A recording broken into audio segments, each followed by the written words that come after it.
I'm speaking to Dr. Yolandi Ernst from the Global Climate Institute at the University of Wits, and we've just come out of a panel discussion that is specifically focused on climate change and the impacts that it's going to have on farmers in future.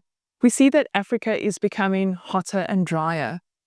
How are farmers going to ensure food security going forward in a hotter, dry climate?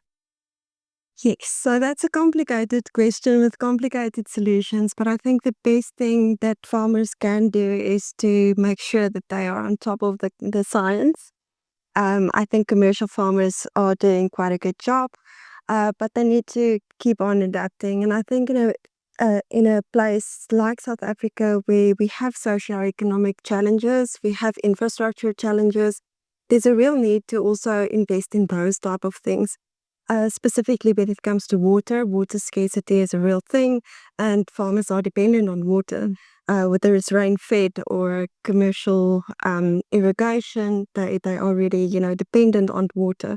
So I think, in terms of that, climate smart agriculture that preserves water, that looks after the soils, mitigate climate as well as, adapt to climate is the answer.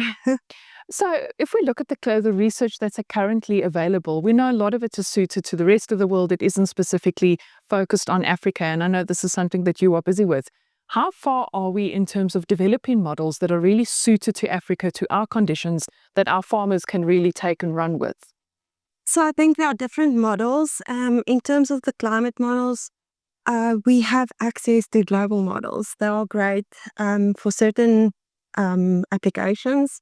What we do not have or haven't had in Africa for a while was specifically calibrated models to the African processes and systems. At the moment, our institute is actually downscaling and calibrating these types of models to the Southern African region and also the African region. So we are really trying to make these models available to different sectors. We work closely with forestry and conservation and in the city of Joburg.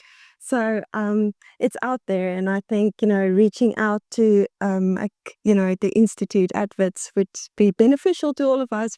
Love people working with us, and we are really trying to transcend the boundaries of academia into industry, into different sectors of the country. So, just lastly, do you think South African farmers are capable of dealing with the climate change challenges that are coming their way? Well, I don't know them personally, but I think farmers in general are adaptive. They are used to adapting.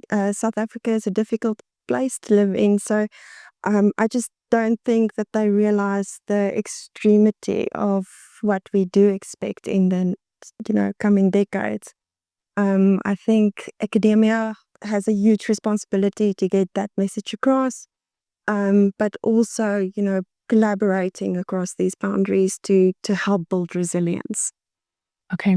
Thank you, Dr. Ernst. It's good to know that despite the big challenges that are coming our way, there are at least a team of experts that are really working on these things, and that the solutions will be forthcoming.